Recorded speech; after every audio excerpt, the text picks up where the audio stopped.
बड़ी हंसा में समाते और प्यारे है सनम, बड़ी हंसा में समाते और प्यारे है सनम।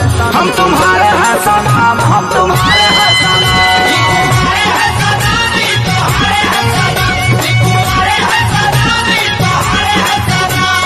अरे जाना अपन अपन काम करो।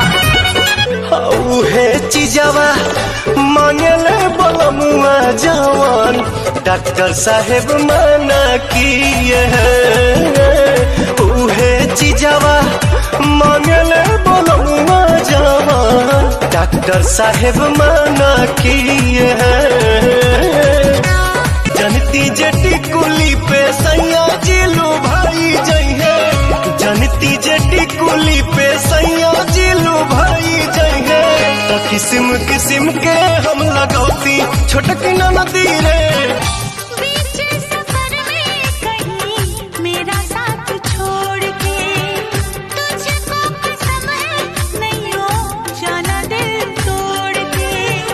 कैसे मैं बताऊं तुझे कैसे करी हम राजा जी बखान, तोहर होठ के छोट मुस्कान देख के हम ढागे किए हो धनी तोहरे करनवा मनवा भइल बाटे पागल रात भर जागल रहिले। किए हो धनी तोहरे करनवा मनवा भइल बाटे पागल रात भर जागल। रहूं उम्र भर मैं तेरी तू मेरा।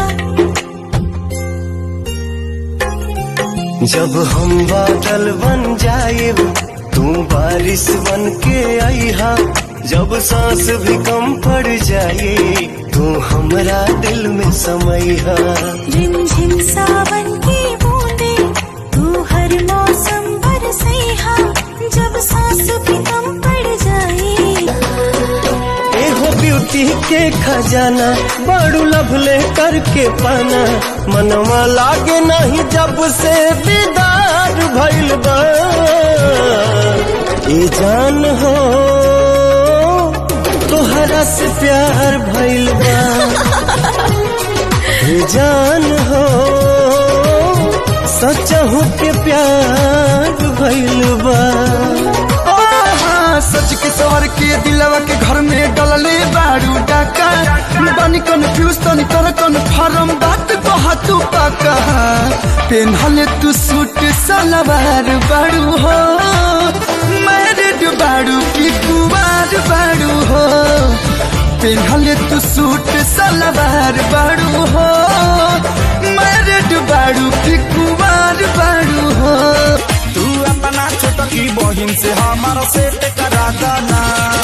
दिन भर खेले ताश हमरा बहिन के करवाना, तू रंजर चढ़ले तू हुआ अठवा फेल उता कॉलेज पढ़ले, तू हुआ अठवा फेल उता कॉलेज पढ़ले। गांजा ना छुअब हम ता भमिया ना पियब, तू रूसी जाइबू साथी हम नहीं जियब। हर जटवा के जुड़ा हमर कहसीताना, असम भभूत तनी घसीताना, गौरा हो सीताना असम भभूत तनी। ओह तारू कहे की धनवा